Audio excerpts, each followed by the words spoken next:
Okay, I have 7 o'clock. We'd like to call our meeting to order of the Law Enforcement Committee.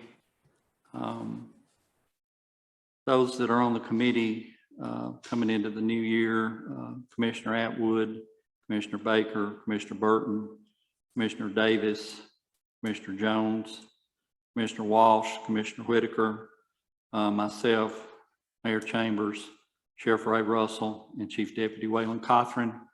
That who makes up the committee coming forward. We do have a quorum tonight. I think we have 2 absent and everyone else is here. Maybe they'll come in, join us a little later. Ms. Atwood called, said she was unable to make it tonight, and Ms. Baker is going to take care of our minutes for this meeting. Really appreciate her doing that for us. First item of business is to review the minutes from the August 10th, 2021 meeting. They're on the back side of your agenda.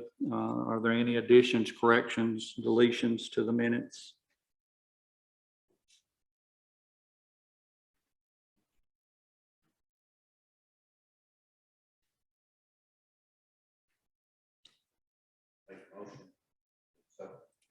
Mr. Davis makes a motion to accept them, and Mr. Whitaker has a second. A motion to accept the minutes as presented by Commissioner Davis and a second by Commissioner Whitaker. All in favor, please say aye. Aye. Any opposed? It is done. Next item of business is to elect officers for the committee for the coming year. I'd like to say that I've enjoyed serving as chairman, and I do not wish to do that anymore. I have my hands pretty full as commission chairman and the other 2 committees that I chair, and I'd like for someone else to step up and assume that role. Mr. Walsh? Nominate Commissioner Davis for chair. Okay, we have a nomination for Mr. Davis as chair. Mr. Davis? It's hard to do with my job. I was going to ask the commissioner. I thought Mr. Walsh did a great job last time covering. I was going to ask if he would be willing to move up from vice chair to chair.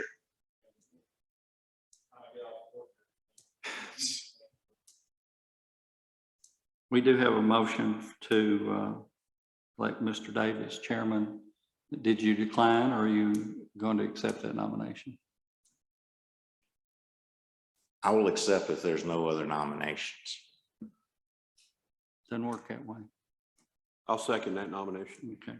We do have a second. We have a motion and a second for Mr. Davis.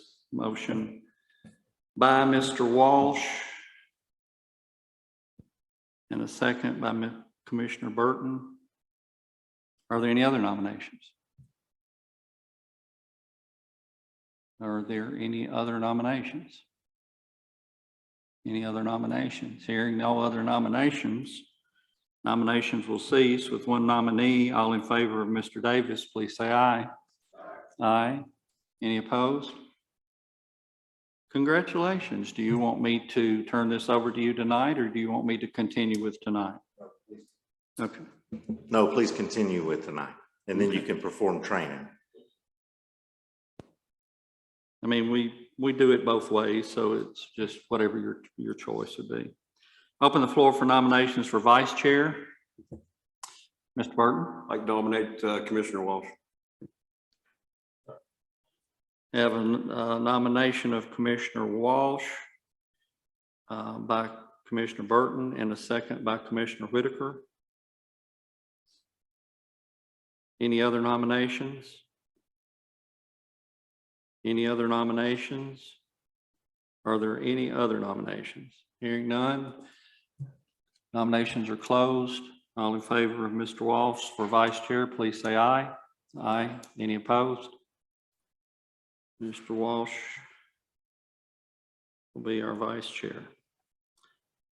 Next is secretary. Our current secretary has been Ms. Atwood. I think Ms. Baker has had to do it almost as many times as Ms. Atwood has. So Mr. Burton. I'd like to nominate Mary Ann.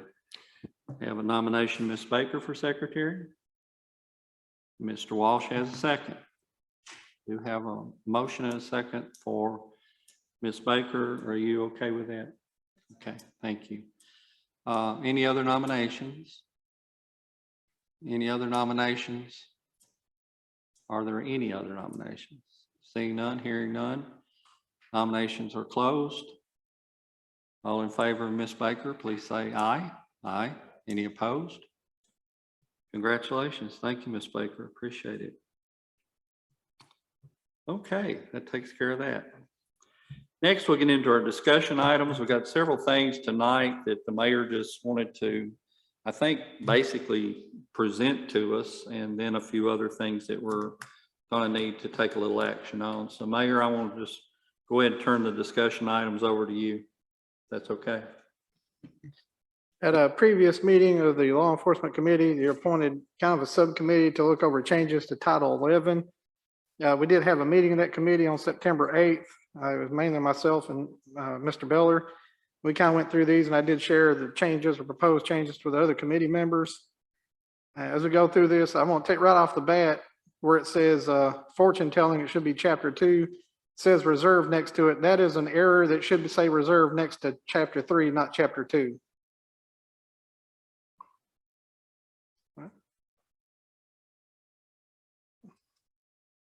So if you don't mind, I'm just going to go through it and kind of hit the areas where we're proposing changes. Not everything's proposed to be changed. The first one is going to be should be on page 2 where it says minors and beer places. We are recommending to completely remove this from the code, as this section is already addressed by Tennessee Code Annotated section 57-5-301.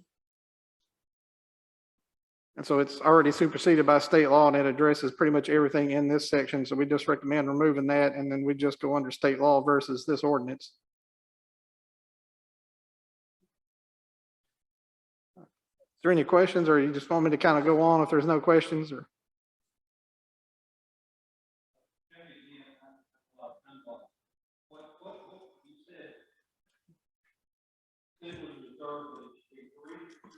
yes, it should have said reserve next to Chapter 3 because we're proposing to completely remove Chapter 2. So that one was just on the wrong line. Yes, it'll be renumbered to 2. Yes, sir. I'm sorry, I should have been more clear on that. And then you're going back to the change, that would be on the second page where it says 11-102 minors and beer places. That's where we were proposing just remove that completely because it's already addressed in a state law.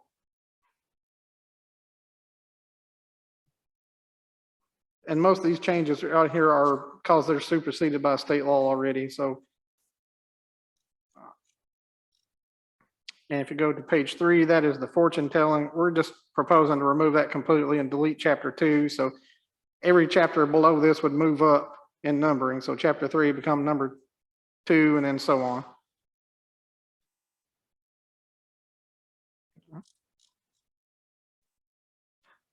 And current Chapter 3, which would be new Chapter 2, says offenses against the person. This is assault and battery.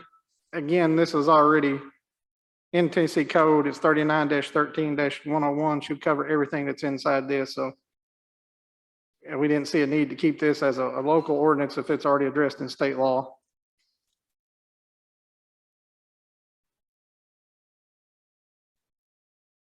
On the next page, it's to be 11-5. Currently it says in the code it has the enacting or the ordinance language in it. We're just proposing to remove that since that's just for submit to the county commission, not actually numbering in the code. And so that would leave it, become Chapter 3. I need to make a change there. And this is offenses against peace and quiet. This is pretty much the noise ordinance. Really, the only major changes here will be on 11-6, so it should be page 6. Subsection F, where it says blowing of whistles. It says blowing of any steam whistle attached to any stationary boiler, except to give notice of the time to begin or stop work, or as a warning of fire or danger upon request or proper municipal authorities. I just feel that this is significantly out of date, and there really are no steam whistles or anything used anymore, so we propose to remove that. Then in subsection H, it says building inspector, but we're going to be proposing in other sections to use building official, since that's what's in the ICC code we've all adopted. So we're just wanting to change that language to meet what we've adopted in the ICC.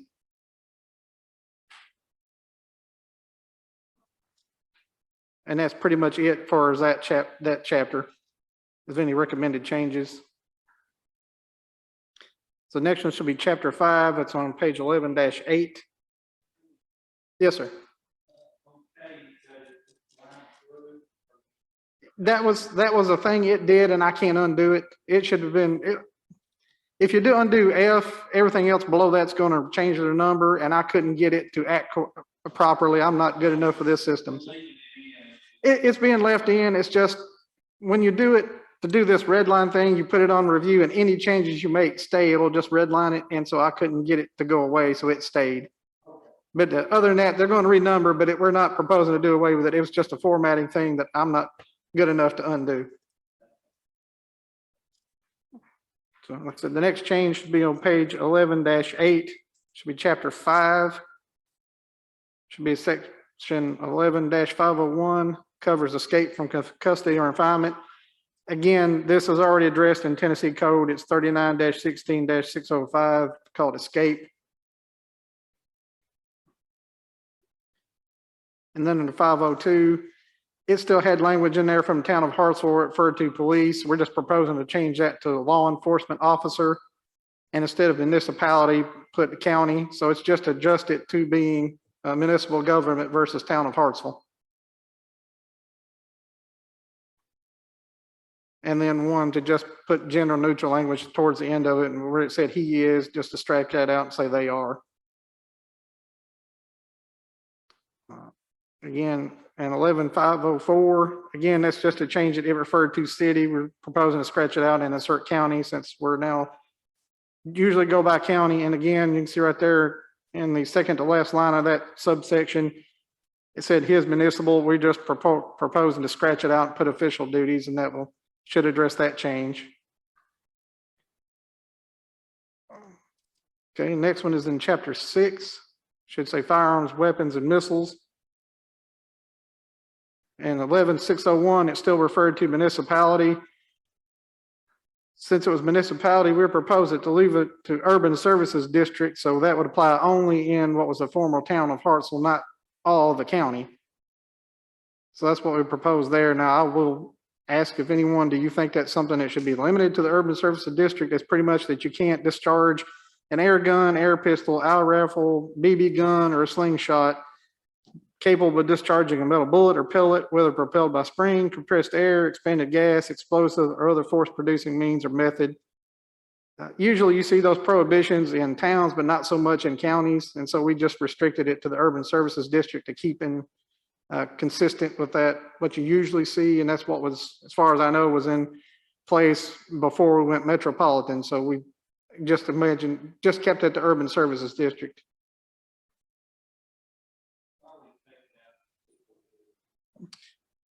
Again, this is addressed under Tennessee Code annotated under assaults or other offense against property should be sufficient to cover this as far as throwing missiles.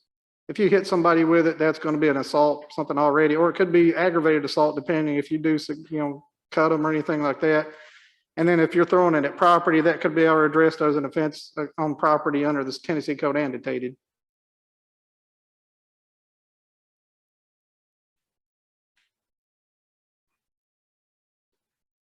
Then in section 603, again, it referred to corporate limits, and we're just proposing to change that language to urban services district to comply with our current metropolitan government.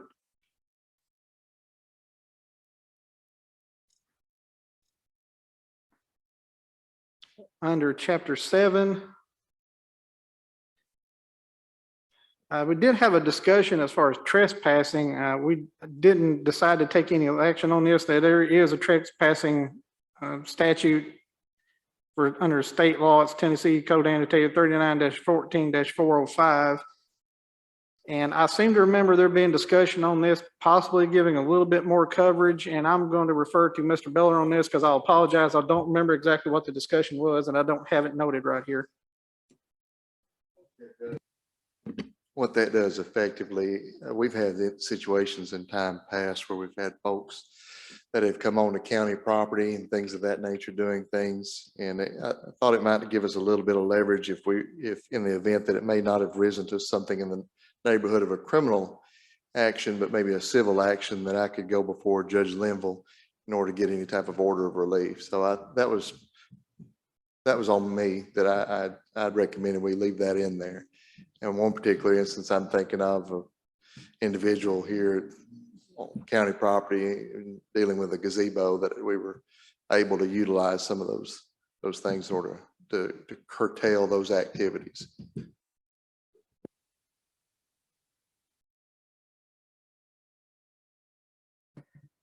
So again, we're not proposing any changes to that 11-701 and the 11-702. We say that this was superseded by Tennessee County Annotated 39-14 and possibly 39-14-408.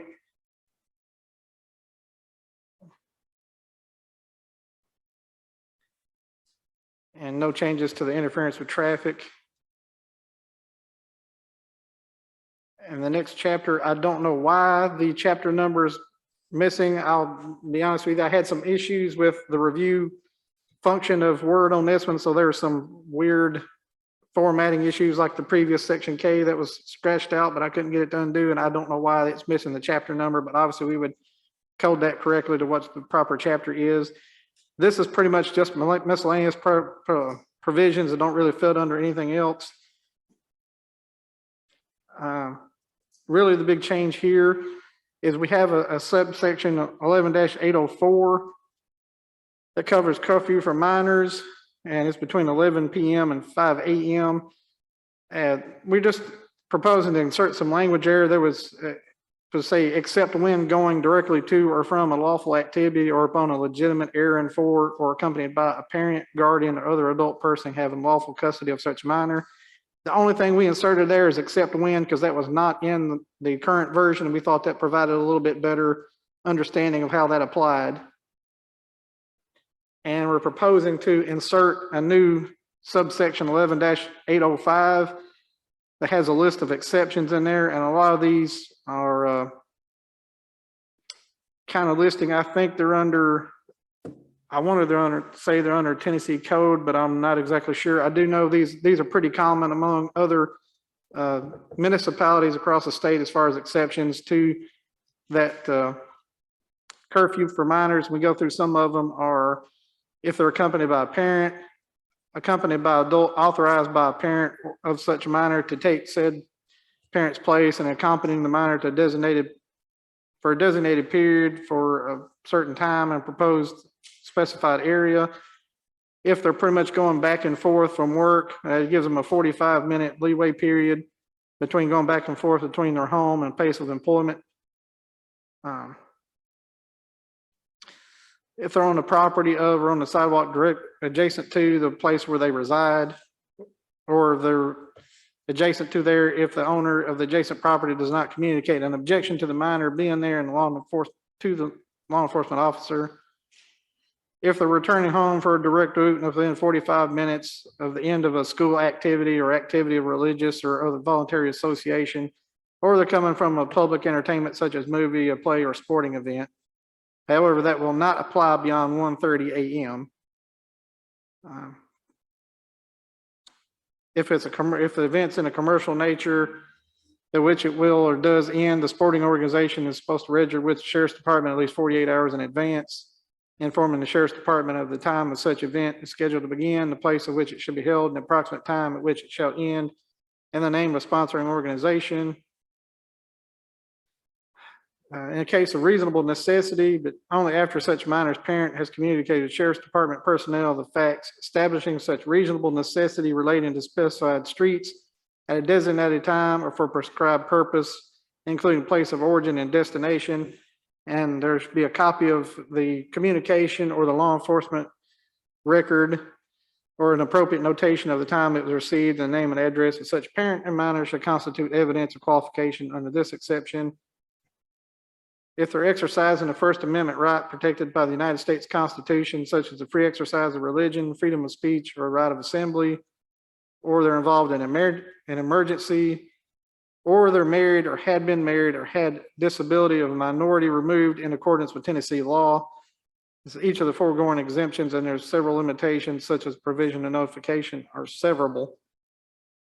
And then we have this list, items listed above are non-exclusive and other exceptions may apply if they exist in either statutory or common law. So there may be other exemptions out there that may be too numerous to include in one document that are recognized in either state law or common law of the court. So we put that as kind of a catch-all provision just to cover us so we don't violate those and those be recognized as well.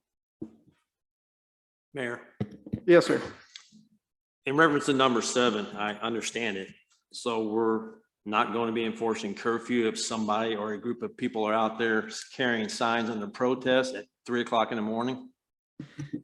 Well, in that situation, usually at 3 o'clock in the morning, it doesn't do me good. There's nobody listening. But in the instance that does happen, theoretically, I would say so. I would may turn that over to Mr. Beller, that in my experience, any protest and everything I've ever seen, it doesn't happen at 3 o'clock in the morning because you don't get television coverage. You don't get people out watching you, you're just annoying people. I understand, but I mean, I don't know, curfew law is a curfew law. I get the United States Constitution. I mean, heck, that means a 16-year-old can carry a sign of protest around with them. And then when he gets stopped for curfew, you say he's out here exercising his First Amendment rights. Now, will that happen? Probably not. I'm just saying it's kind of a loose interpretation, number 7, to skirt the curfew law. So just a little more explanation would be great. You do have some relief in that, under that scenario, under disturbing the peace. So definitely at 3 a.m. in the morning, that's, I mean, the right to free speech is, there are limitations of reasonableness but there is relief under that. So I would say that certainly that you do have the authority to break that situation up through law enforcement if you needed to.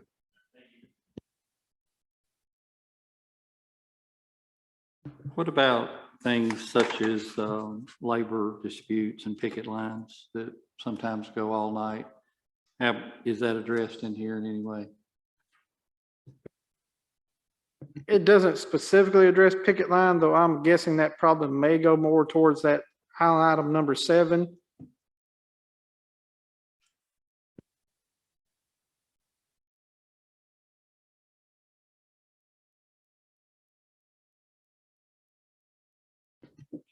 The next subsection, it's going to renumber it, since if we insert that new 805, it renumbers the former 805 as 806. And the current code did not have a provision for wearing masks. We started in a public health emergency, given what we've seen over the last year, 2 years. I thought that'd be something to insert, given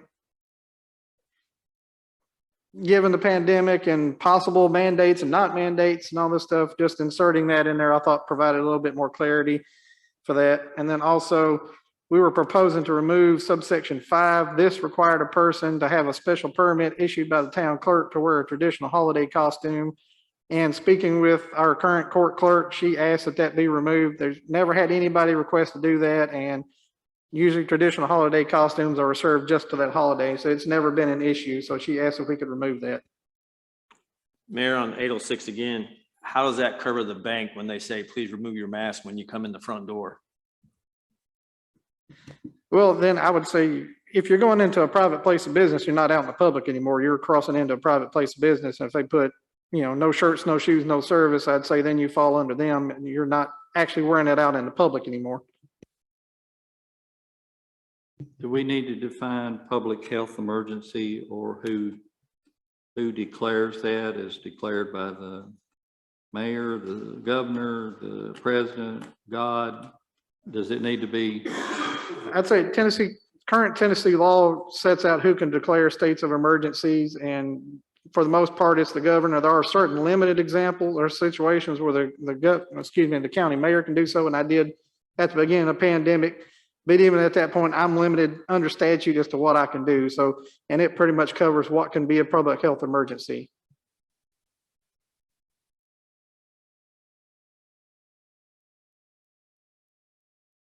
Any other questions on all this? Waylon, you're recognized.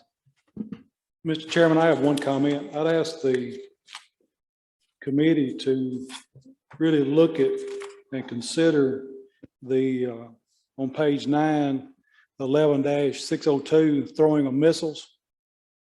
The police department and the sheriff's department has used that for years to regulate, especially young people having bottle rocket fights and Roman candle fights in town. We've used that code to quite a good effect to control that activity. And I understand that state codes might apply, but as an assault, the one doing the throwing would have to have some intent. Or if they were shooting bottle rockets up on the highway at cars passing by, and if you want to charge reckless endangerment, you'd have to identify a victim and be able to put that in a charging document. The throwing of missiles is a good way to regulate that activity. And if it came down to charging someone, especially young people, there's times I would prefer to charge a violation of municipal offense as to charge a young person with a violation of a state statute. So I'd ask y'all to really consider I'd ask you to leave it in there, but that'd be up to this committee and the county court. Thank you, Waylon. I had the same concern about that. I put a note down here along those same lines. I guess my question is, I know a lot of these things are covered in TCA, but if they're covered here, are they going to the same court in the same way, in the same procedures? If it's a violation of TCA or it's a violation of this code? Normally, and I don't want to speak for the sheriff's department, but in my experience, normally they charge under state law. They don't charge under ordinances. And so that's been an issue in the past about ordinances not being enforced, whereas if you got a state law, they'll do that, versus ordinances are not commonly enforced. Sheriff, do y'all enforce municipal ordinances? Waylon? From your perspective, Mayor, I'm sure that looks to be the case. However, that's not true. When times arise, we do enforce a municipal ordinance. It may not result in a charge being filed. It goes to court, but we use those to regulate behavior. And it would go to the same court. However, the punishment would be drastically different. For example, if there's an 18-year-old that was having a bottle rocket war, and I witnessed that, I could write him a citation for municipal offense, tell him to see me in court. If that same 18-year-old was charged as a state law violation, then I'd have to cite him to booking. He'd have to go to the jail and be booked on a criminal charge, and then have that on his record if this tool was removed. Mr. Beller, I see you nodding. Would you like to add a little to this, please? I'm familiar with the practice of cite and release, and I'm familiar with the practice of having an arrest warrant, either way. So, I mean, I can understand the utility of some of those things. I'm not specifically saying that some of the items that were being removed, there may be some specific items there, but it's like, I don't know, maybe I asked the question, you're referring to the assault and battery as well as leaving that in or taking that out? Or I wouldn't oppose taking that out. That's normal course for when someone injures another, it's violation of state law. And some of this was left in when it used to be a municipal court, the municipal judge, the city court will take care of some small things. But I have no opposition to any of the other work, but I'd ask that you really consider this code, because it does have a lot of good use. I think it really needs to be a county-wide code. On 11602, the throwing of missiles? Or all of it? I think all the missiles, see somebody out here at 231 intersection. I was going home not too long ago and at Sulphur College Road, somebody was shooting bottle rockets at cars. I don't remember whether it was Halloween or 4th of July. I don't remember. It was leaving a county commission meeting. I went home and I thought, you know, somebody throw a bomb at me and it was a bottle rocket. But, I hadn't considered it when I met with the mayor previously, but now looking at it and hearing from chief and the sheriff, the aspect of the throwing of missiles, I could see that very applicable to juvenile proceedings as much as, you know, particularly for what they call delinquent offenses. You don't charge them in the classical sense of criminal charge, but it's broken down in two categories: unruly and delinquent offenses. And you can have an offense for a juvenile that would not necessarily be an offense for an adult, such as disobedience to a lawful authority, like a parent or a teacher or something of that nature. That would be specific to them, and I could certainly see where those could come in handy in a juvenile court setting for sure. So, and that's the only comments I had on that.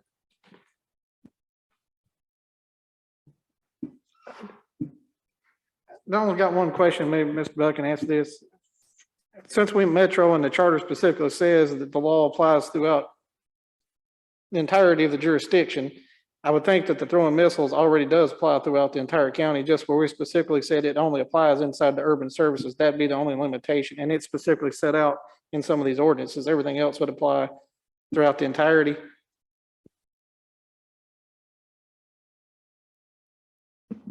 Well, I can speak to how the sheriff's department has interpreted that in the past. Since the formation of Metro government, the ordinances that were city ordinances prior to Metro, we've enforced those only in the urban district, simply because the representatives of the county residents never had an opportunity to vote on them. And we just kept that enforcement inside the urban district. However, if this ordinance was passed by the county commission, it could be interpreted as being county-wide because y'all have had a chance to look at it. And so that's been our interpretation and enforcement since 01, that we've only enforced them in the urban district because the city council was the only one that had passed that ordinance.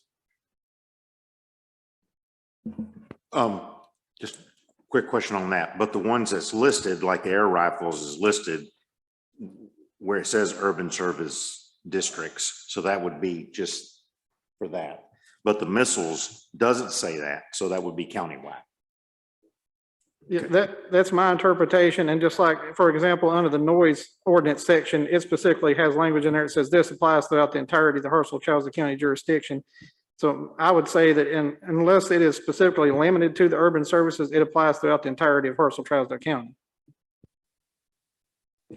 Do we need to talk about throwing the missiles back, or are we all in agreement of putting that back? If you want, right now, it's just a proposal. If you'd rather keep it in there than just say, hey, you know, if you want to vote on that, say, again, I would thought if you want to vote on all this right now, or if you want to keep considering it, but if you want to leave that in there, I would just make a motion specifically say we want to leave 602, the throwing missiles provision in there.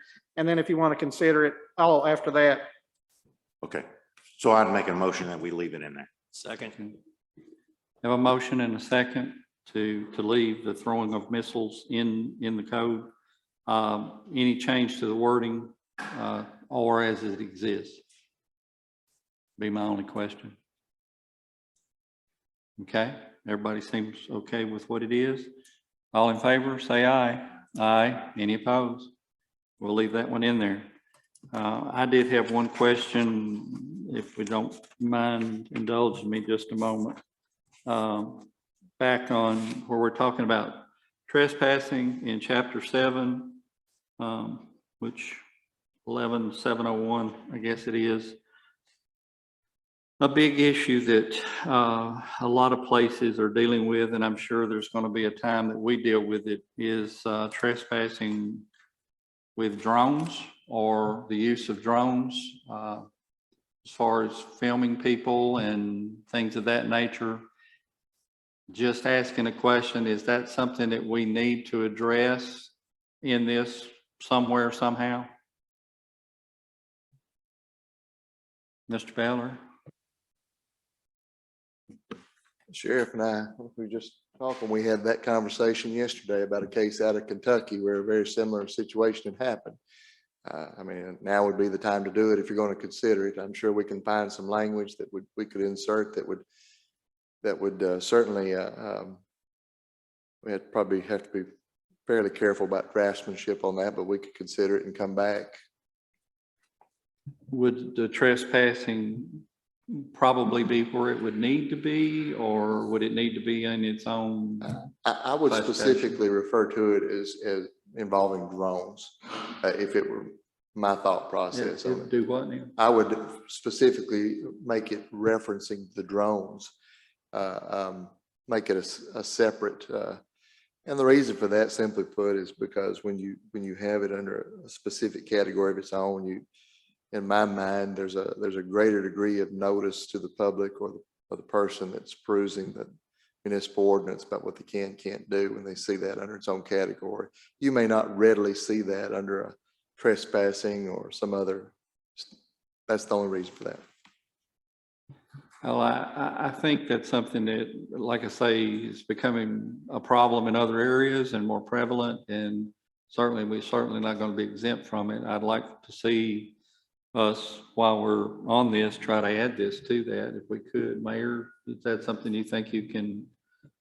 We can look into it. The only question I have is, I believe so many feet above your property is your property. Above that becomes public airspace. It's how you're going to judge how high the drone was. I mean, that'd be my only question, but no, we can certainly look at other examples. I'm sure some of the larger counties probably have something, other states. We can certainly look at it and work with the Sheriff's Department and Mr. Bell to draft something up and submit.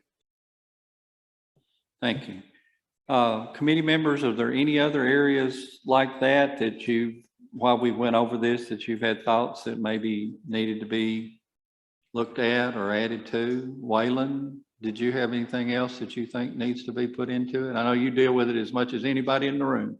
But the only is, I don't think it's in this code. The only other ordinance that I'd like to see the county commissioner consider it sometime. Right now, there is a ordinance that, and it's not that bad now since the internet has gotten so prevalent, but in years past, we had door-to-door salesmen, and those peddlers are required to get a permit from the clerk and show and deposit a cash bond and leave identifications to go door to door and peddle their wares in the urban district. However, that doesn't apply out in the county. And we've had times in the past where peddlers would hit up and down 231, and there's a lot of homes going in out there. That would be a problem. And it would be beneficial to have that ordinance applied countywide, so when we get complaints on aggressive, pushy door-to-door salesmen, we can direct them back to the clerk's office to post a cash bond and provide ID where a resident has a issue with merchandise that they have a bond they can attack. Do you know where that's at now in our municipal code? It's in the peddlers section. I'm not sure. I'd have to pull the code, but there's a code Do you remember regulating. seeing that, Mayor? We've got it on the website. It's on Title IX. It's in 9. Okay. Okay. Does it need to get moved into any of this, or we just leave it in 9 and make it? Most places countywide? I've seen it, if it address it, since it deals with more business and that kind of stuff, it's in its own title. Usually, most municipalities, their number is exactly the same because they work with MTAS, and so each chapter addresses the same subject matter in each city. So I would suggest leaving it in Title IX, just go back and look at it and try to update the language, because I think some of it's from the 50s and the 70s. Okay. Thank you. Anything else anyone has on this? I think let's try to get these final things added and nailed down before we try to send this on to the full body. I think if that's agreeable with everyone, seems to be more ups and downs than blank stares. So we'll we'll try to get it in a final form. And certainly if you're reading over this, you come up with something else, please let Chairman Davis or the mayor know so that they can add it into our final draft.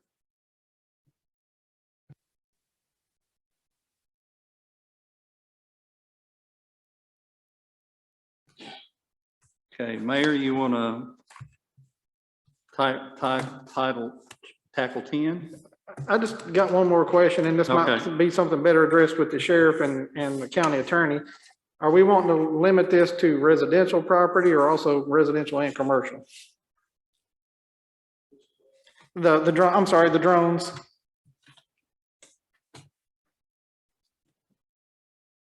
How about this? And thinking about it, let's look and see what other cities and counties have, and as far as what their drone coverage is, and then we can come back with recommendations, whether it's residential or commercial. Does that sound acceptable to the committee? My thinking would be apply equally to both, but unless there's a reason not to. I was just wanting to know what the thought of the committee was, because nobody specifically said residential, commercial, not. Mr. Walsh? I would recommend both, because that way it gives the officers the discretion on what to do with it.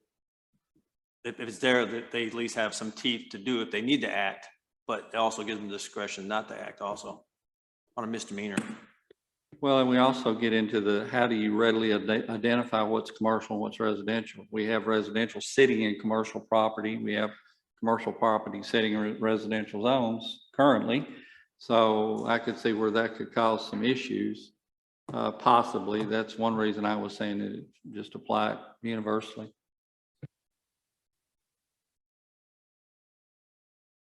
Anything else, Mayor? No, sir, that's it. Okay. You want to move on to 10?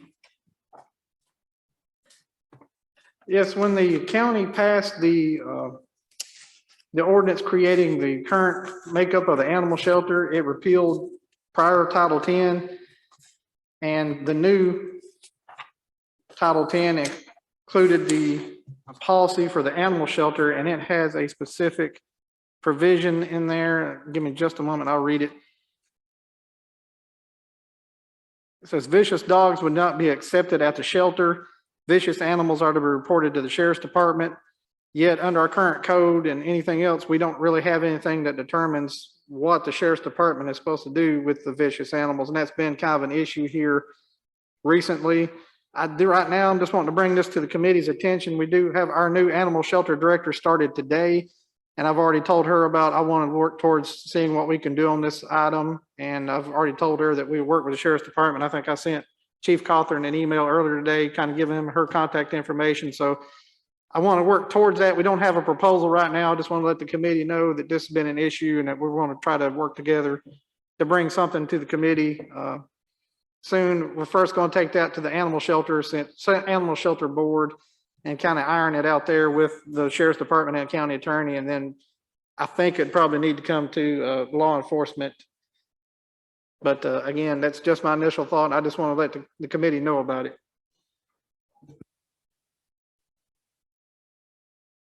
Go ahead, Sheriff.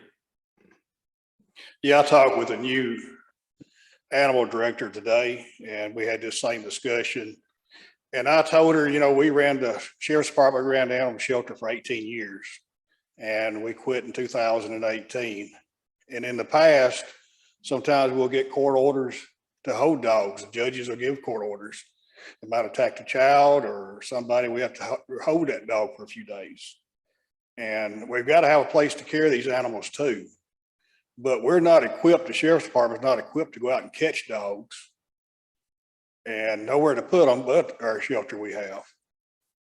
So we've got to get agreement on this. And as far as us go out and catching them, we don't have the tools to do it anymore. We used to do it, and we quit doing it. I felt that it was something that we couldn't do because we had inmates out at one time running the shelter, taking care of it, which that was fine. But when we went out to try to pick up dogs and these prisoners were out trying to catch dogs going through people's yards, it didn't, look too good. So we stopped all that. And I had a bunch of volunteers come in, and Mayor Carbon at the time, I just told them, they could take it and run it. What would be your recommendation, how this should be handled by the animal shelter or in your department with proper equipment or? No, I don't want to run the dog shelter anymore myself personally. We do need somebody to catch dogs if we need to. If it's a vicious dog, sometimes we might just go out and do a report and that's it. Try to find the owner. If there's a dog out killing livestock, we'll try to get with the owner and dispose of the dog if we need to, or let them dispose of it. Or it could be a dog may possibly have rabies. That's something else we have to work with. And we have to get with veterinarians on that. But as far as out here catching dogs, we can't do that. And I will say the policy that county commission passed in 2018, the first section under intakes, the second sentence says Hartsville-Trousdale County shelter staff will not be responsible for picking up animals at this time. So the county commission prevented them from going out. It created an animal shelter, it's strictly animal shelter. It didn't create an animal control department. So that has been one of the issues come out. We have a lot of people calling about stray dogs, but it can't go out and pick them up. It can only accept them if they bring them in. I've talked with other sheriff's departments around here locally, and they have animal control. If they have a situation like this, animal control goes out, picks the dogs up for them and puts them in the shelter, quarantine them, and take care of them. That's what our other counties around us locally does. No sheriff's department goes out and catches dogs and puts them in a patrol car. So what you're saying is most counties, part of their animal control or their pound or their shelter or whatever, that's part of their duties. They do it all. Typically everywhere else. And I think that's probably an accurate statement. I don't know, Mayor, we're going to have to, I know this is a problem. It's been a problem for the last few years. I've come out and had dogs visiting me that, some of them were too friendly and some were not friendly at all. And I won't say they just, I don't know, they went away. I don't know where they went.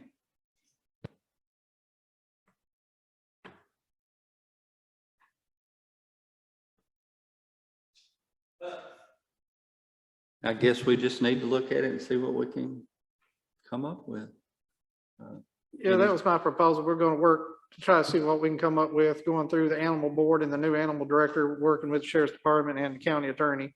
Okay, I think that's all we need to do at this point. And I talked with her today and she was all for working together. And I told her there be times, we're going to have to, judge, send out an order. We're going to have to put them somewhere. We've got nowhere to keep them but out there.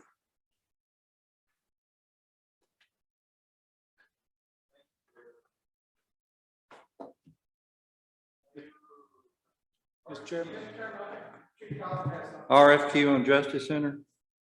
Or are we through? Mr. Chairman, Chief Cawthorn wants to. I'm sorry. I thought. Mr. Chairman, just one point to Sure. confirm what the sheriff said. Before the meeting, I went back and pulled the records from the department, and from January 1st of this year until today's date, I pulled the radio logs, and there were some 12 pages of logs that mentioned a dog, 54 complaint cards that discussed animals at large, and not necessarily a dog, but it's horses, cows, dogs. Then we have 4 reports this year of dog bites. We do take reports on dog bites, and we are required to transmit that to the Department of Health, the health department here, to make sure they're aware of it. We do follow up with the owners to make sure they've got proof of rabies vaccines and things that the law requires us to do. However, I'm glad the county is considering getting back in the business of managing roaming dogs and vicious dogs in the county, because we're getting complaints, and the person that's complaining, it's a big issue for them. But thank y'all. So just, it sounds like 2 things to me, right? Just to clarify, one is we've got a dog that we got to keep for whatever reason. Where are we going to keep that animal at, whatever it is? So we got to figure that out, which sounds like you're already working with that with the animal shelter, the new there. So then, and then the other is, okay, now we got to go out and catch something. Who's going to go catch it? We don't have that right now. Who goes and catches it now? No, nothing or nobody? Nobody. Right now, no one goes and does it because the sheriff's department, they don't do it. We don't have anything that says what they're supposed to do with them outside a court order. Now, Okay. there is state law that says if there's a vicious dog, how it has to be handled and whatnot. Now, I would say a court order, if you have a court order for the sheriff's department to hold a dog, it's going to supersede our ordinance. We're going to have to take it. But as far as the animal shelter staff, like I said, that language says that it shall not be responsible for picking up animals at this time. So it was strictly prohibited by the county commission from leaving the animal shelter and picking up an animal. The people can bring them there and they can accept them. They can't leave the shelter and go out and catch a dog. Understand. That's where animal control, which is not a department really that we have at this point. Right. And that's why I would submit, and actually, if you look at it, it created an animal shelter, not animal control, because those are two different things. A shelter, you just house the animals while they're there, try to find them homes or something like that. Whereas animal control is typically what we think about going out catching dogs and that kind of stuff. So we have an animal shelter, not animal control. Does local counties around us have animal control? I think all the ones around us except Smith County. I don't think Smith County does, but I know Macon County does. And I believe obviously Wilson and Sumner have multiple agencies, I believe. Okay, understand. Anyone else on this one? Okay. Mayor, did we want to go into this RFQ on the Justice Center tonight? Yes, sir. The last time we had the law enforcement committee, we did a presentation of the jail needs assessment that was prepared by CTAS jail consultant Jim Hart. And they had a recommendation in there about what we need as far as a new facility moving forward. But since that time, we need to, if we're going to do this, we need to look at where the facility is going to be, start answering some other questions. And we can't answer those questions without an engineer firm or something to start helping us get those questions done. We're kind of went as far as we can without that next step. And so we discussed it last time. It was decided to wait until this meeting, and I would ask this committee to seriously consider voting and recommending the county commission that we go ahead and issue a request for qualifications and get that engineering firm hired so we can start moving forward in this process. Chairman. Based on what I understand, I would like to make that motion for this committee to recommend, basically giving the mayor authority to continue with this, to get the engineering and everything for the new Justice Center. Would that be a correct way of wording it? I believe it to be a recommendation for the county commission to authorize us to go ahead and issue the resolution. So it would be, you voted here to recommend that goes up to the county commission, and then they go ahead and authorize us to issue the request for qualifications. So I make a motion for that, where we recommend to the full board, full county commission, to justify and give the mayor authority to get the engineering firm out here and look at it. So we have a motion to move this to the full body to, for the mayor to prepare an RFQ on the Justice Center. Is that pretty concise way of putting it? Okay. Do we have a second? Ms. Baker gets a second. Now, do we have questions? Yes, sir. So we'll understand cost after that.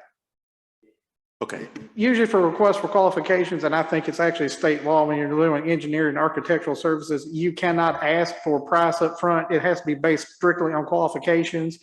And then once you go through, it'll be probably a professional services selection committee. That's what I would recommend if we're going to do it. We have a professional services selection committee that is in place for grants. And I would argue we're trying to find as many grants as we can to help pay for this. If we go through our normal process where we do grants, I think that'll kind of pre-qualify us that we meet those requirements when we apply for the grant. So, and once you go through that and you rank your firms, your number one firm, you reach out and contact them, and that's when you get what the cost is going to be. Now, I will say, and I've recommended in the past, and I'll recommend it again, we did get that $300,000 from Core Civic. for housing, for the administrative fees. And I've proposed in the past that we use in the future that if we do build a facility, we use some of that $300,000 to go to paying off any bonds or anything we have to issue for that. But right now, we can use some of that $300,000 to pay for these engineering fees.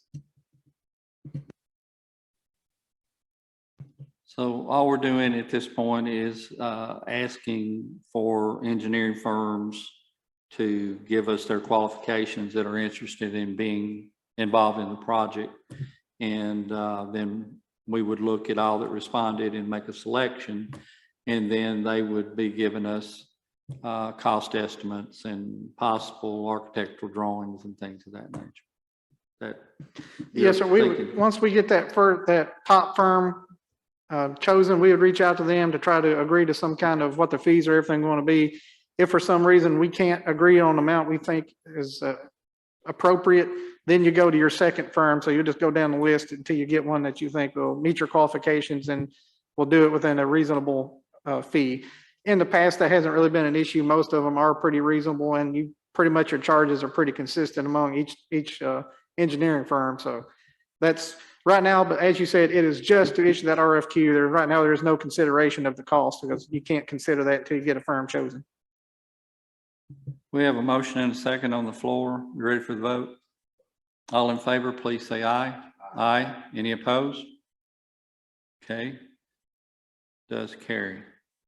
We will, you'll write that up for us and we'll take it up at our next regular commission meeting, Mr. Mayor. ARPA premium pay. I had put this on the agenda at the request of the sheriff. He had talked to me a little bit about some of the other counties that were receiving this, and I'd like for him to explain what it is that he's requesting. What this is money that was given by the federal government to local government for the COVID workers, ones that work through COVID. And the counties around us and the municipalities are getting bonuses or money added into their regular paychecks. I've talked to all the counties around us and they've got anywhere from $4,000 to $2,500 per inmate that worked through COVID, through emergency service, whether the sheriff's department, fire, or ambulance rescue. And some of them didn't do that. They added on to their hourly pay. $2 an hour was added to a county close to us to run for so many months. And I'm just making a request. We do the same thing for the emergency services of Travis County for working through the COVID. I would just say with both Sheriff's Department and the EMS have been told we're already considering this, as well as the Water Department. But as far as it can't be given as a bonus, that is strictly prohibited. You would have to go back. If you want to give a lump sum payment, you're going to have to pick a period of time and do retroactive payments and then do it as a lump sum. So you will go ahead and have to figure out how much you're going to pay them per hour on that retroactive date. So if you chose, let's say, for example, you chose March 1st of 2020, what's going to be your end date, then you would go back, have to pull everybody's timesheet, figure out what their actual hours were, add whatever amount you're going to fund it, whether it's $2, $3, $5.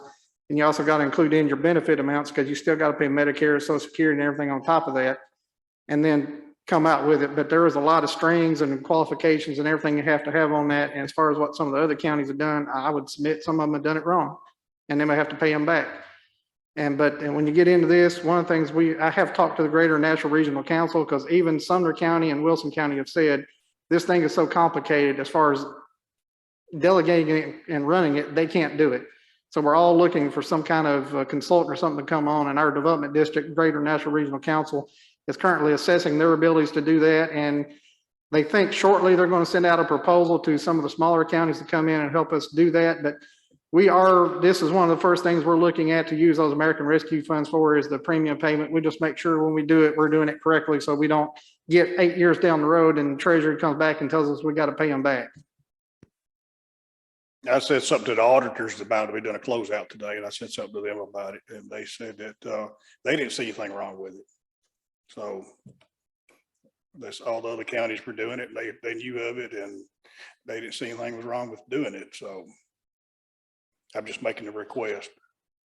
Well, appreciate it, Sheriff. I know it's been our intent to try to do this. I know the mayor's been on board on trying to do this if it would work out where we could. And I know I've had conversations with Amy about it and the mayor, trying to see exactly the procedure so that we didn't get in trouble with it. And I know that, you know, they have been looking at that. Mayor, is there anybody at this point that can give us a definitive, or do you feel like you have the definitive answer on how it can be accomplished?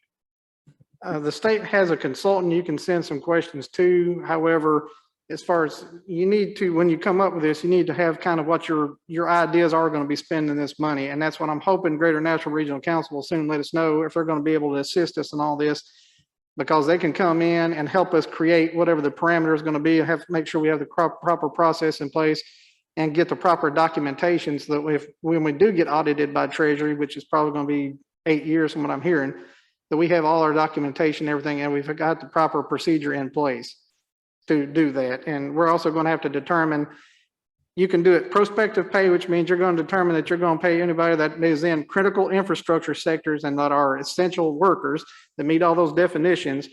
How much are you going to pay them per hour going forward? Or do you want to do it as retroactive pay, which means you'll pick a beginning date and an end date, go back, say we're going to give them so much per hour for those time worked, and then you'll figure that up and they'll get it as a lump sum. Or you can do both. So right now it's trying to see exactly how do we have to do that properly procedurally. And that's talking to some other county mayors. I've talked to some of them, and I told them what I learned in the state training and everything else, and it's the first time they've heard it. So I'm concerned about some of them, how they've done it so far. And I just want to make sure we do it correctly, because I don't want to, in 8 years from now, have to dig into our taxpayer money to pay back the federal government because we didn't do it right here on the front end. So that is not a yes, not a no, but a maybe. We need a consultant I hate to to come in and help simplify us. it, but I don't want to overcomplicate my question, in that, at this point in time, do you think this is something we're going to be able to do? I guess I'll try that. I think we're going to be able to do it. It's just how do we do it? I understand the how needs to be worked out, but at this point in time, you think we're going to be able to do it? Yes, it is a qualifying, it is an eligible expenditure on American Rescue Funds. I think we are going to be able to do it. We can do it. It's just you make sure not everybody in the county is going to qualify. So we need to make sure who does and make sure we do it properly. I'm sure there's a lot of details to be worked out. There's no doubt about that. And we have been cautioned every time we've been in any meeting about spending these funds and not in a way that we know. And the mayor is not being overly cautious on this. He is trying to keep us out of trouble on this, and I appreciate that. I just want that to be known. Sheriff, we're going to try to do it. Okay. I think that's the best we can give you tonight. Okay. If we can find a way, we're going to do it. Okay. But it's going to take some time, I'm afraid. You know, they're not giving us a lot of direction on these things, other than you better not do anything yet. We'll tell you later.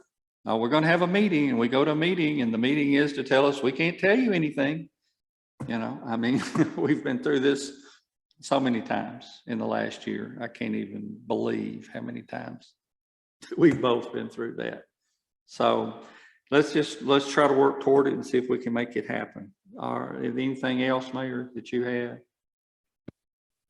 No, sir, that's it. Commissioners, anybody else have anything? Sheriff Wayland, y'all have anything? And y'all are on the committee, so y'all can vote and you can make motions. Just want you to be aware of that. And you can actually serve as an officer if you'd like to.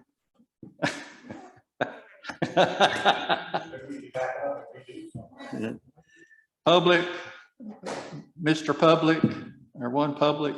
No, he says no. Mr. Walsh. Motion to adjourn. We have a motion to adjourn. Do I have a second?